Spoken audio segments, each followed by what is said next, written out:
Eu sou Mário Persona e essas são as respostas que eu dei aos que me perguntaram sobre a Bíblia.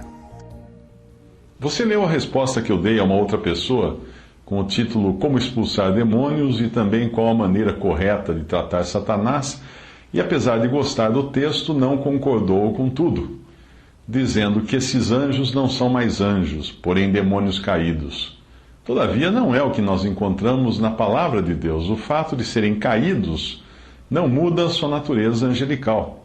Eu acho que você confunde anjo como sendo sinônimo de bondade. Adão também caiu, mas isso não tirou dele a sua natureza humana. Hoje, cada pessoa que nasce é um ser humano caído, mas ainda assim, ser humano. Ao contrário do que você escreveu, não somos maiores do que os anjos, pois somos humanos, e até o Senhor, quando veio ao mundo, assumiu essa posição de ser menor que os anjos quando esteve aqui. Hebreus 2:7. Nós não temos qualquer autoridade vinda de nós mesmos sobre os anjos caídos, mas toda autoridade nos é dada pelo Senhor. Todavia, mesmo assim, não cabe ao homem menor em relação aos anjos, na ordem das coisas criadas, deixar de reconhecer que Satanás é uma autoridade na esfera dos anjos, mesmo sendo dos anjos caídos. Isto é claramente ensinado em duas passagens. Hebreus 2:7, tu o fizeste um pouco menor do que os anjos, de glória e de honra o coroaste e o constituíste sobre as obras de tuas mãos. E também Judas 1, de 8 a 10, e contudo também estes, semelhantemente adormecidos, contaminam a sua carne, rejeitam a dominação e vituperam as dignidades. Mas o arcanjo Miguel, quando contendia com o diabo e disputava a respeito do corpo de Moisés, não ousou pronunciar juízo de maldição contra ele, mas disse: o Senhor te repreenda. Estes, porém, dizem mal do que não sabem e naquilo que naturalmente conhecem, como animais irracionais se corrompem. Como eu expliquei no texto que você leu, não cabe ao cristão repreender Satanás ou falar mal dele, mas sim resistir a ele. A função de repreender Satanás é de Deus, não do homem. Conforme mostra Zacarias 3, versículo 2, mas o Senhor disse a Satanás: o Senhor te repreenda, ó Satanás. Sim, o Senhor que escolheu Jerusalém te repreenda. Foi o que Miguel, o arcanjo Miguel, fez sem ousar repreender Satanás. Muito embora seja Miguel quem irá expulsar Satanás do céu em Apocalipse 12:7. Não é necessário ao cristão repreender ou ofender Satanás, porque nós temos à disposição toda a armadura de Deus para resistir ao diabo, como ensina Efésios 6. O próprio Senhor Jesus não repreendeu o diabo ao ser tentado por ele, mas simplesmente respondeu com a palavra de Deus, embora tenha repreendido demônios quando os expulsava. O problema é que a nossa mente natural quer logo partir para o ataque verbal, seja numa disputa com homens ou com anjos, mas a mente espiritual usa as armas de Deus. 2 Coríntios 10, de 3 a 5, diz que andando na carne, não militamos segundo a carne, porque as armas da nossa milícia não são carnais, mas sim poderosas em Deus para a destruição das fortalezas, destruindo os conselhos e toda altivez que se levanta contra o conhecimento de Deus e levando cativo todo o entendimento à obediência de Cristo. Nós temos autoridade do Senhor para expulsarmos demônios em seu nome? Sim, nós temos. Nós temos autoridade para repreendê-los ou lançar maldição contra eles? Não. Se você fizer uma busca bem feita na palavra de Deus, verá que o único que repreendeu demônios foi o Senhor Jesus nos evangelhos. Os seus discípulos expulsaram demônios, mas eu não encontrei um lugar que diga que eles repreendiam os demônios. Os pregadores que pedem dinheiro no rádio e na TV não devem servir de modelo de como nós devemos agir em relação aos demônios, e muito menos nós devemos acreditar em tudo o que eles fazem. Eu já ouvi muitos casos de atores que são usados nessas manifestações, essas falsas manifestações de igrejas na TV, atores usados para serem curados, entre aspas, ou serem libertos, entre aspas. Além disso, você não encontrará nenhuma reunião de cristãos na Bíblia que estejam reunidos como igreja, dedicando-se ao demônio, como fazem essas chamadas igrejas do rádio e da TV.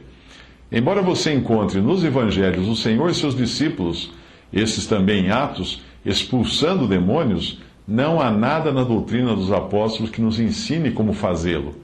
Certamente o Senhor deixou claro o seu poder sobre os demônios e da necessidade de oração, ou seja, dependência, e jejum, ou seja, fraqueza da carne, para expulsar demônios, como é no caso de Mateus 17, 14 a 21, mas não existe na doutrina dos apóstolos dada à igreja alguma menção a isso. Da Epístola de Romanos até a Epístola de Judas, nada é falado sobre expulsar demônios. Se fosse uma atividade tão importante para o cristão estar engajado nela, certamente estaria detalhada ali, mas não há uma palavra sequer. A exortação para o cristão é no sentido de vestir a armadura de Deus, Efésios 6, de 10 a 18, e resistir ao diabo, conforme Tiago 4, 7, nos precavermos dele, conforme 1 Pedro 5, 8, e não deixarmos espaço para ele agir em nossa vida, como ensina Efésios 4, 27. Isso pode muito bem indicar que o papel do cristão neste mundo não é sair por aí expulsando demônios, mas combater contra eles nos lugares celestiais em oração e pregando o evangelho para libertar aqueles que ainda se encontram cativos do diabo. Eu não preciso encontrar uma pessoa espumando pela boca, se debatendo no chão e falando com voz gutural para estar diante de alguém que está nas garras do diabo. Basta entender que qualquer incrédulo está agora vivendo segundo o príncipe das potestades do ar, do espírito que agora opera nos filhos da desobediência, conforme Efésios 2, 2.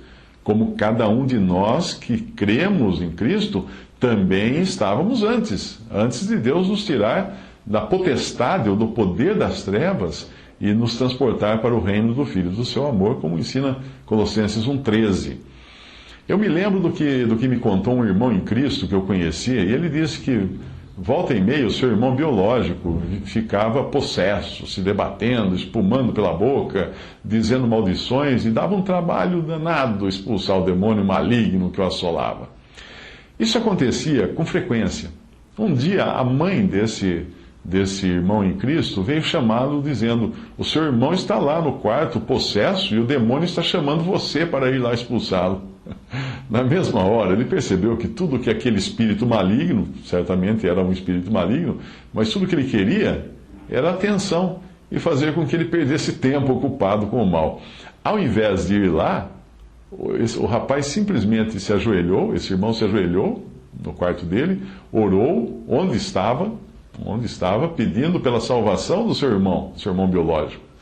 Aquele espetáculo que o demônio promovia com frequência nunca mais se repetiu. Esclarecimento. A rigor, demônios podem não ser exatamente anjos. Então, em certo sentido, o que você escreveu pode estar certo. Na Bíblia nós encontramos 3 tipos de seres ligados às trevas: Satanás, anjos caídos, dos quais Satanás era o querubim da guarda, e demônios, ou espíritos imundos. Satanás é o único que é chamado de diabo. A palavra diabo na Bíblia nunca aparece no plural, é sempre o nome dado somente a Satanás. Anjos caídos são ministros de Satanás, como também são os seus demônios, também chamados de espíritos imundos ou espíritos malignos. Estes últimos são os que se apoderam de pessoas, como aconteceu com o gadareno possesso. A Bíblia não nos diz qual é a origem desses demônios ou espíritos malignos, podendo ou não ser anjos ou seres distintos, criados antes de Adão e que caíram também com a rebelião dos anjos. E quanto à possessão demoníaca, na Bíblia, nós encontramos, que eu me lembre, apenas um ser humano que foi possuído por Satanás. Todos que nós temos são possuídos por demônios ou espíritos malignos, mas apenas um, que foi Judas, que foi possuído por Satanás.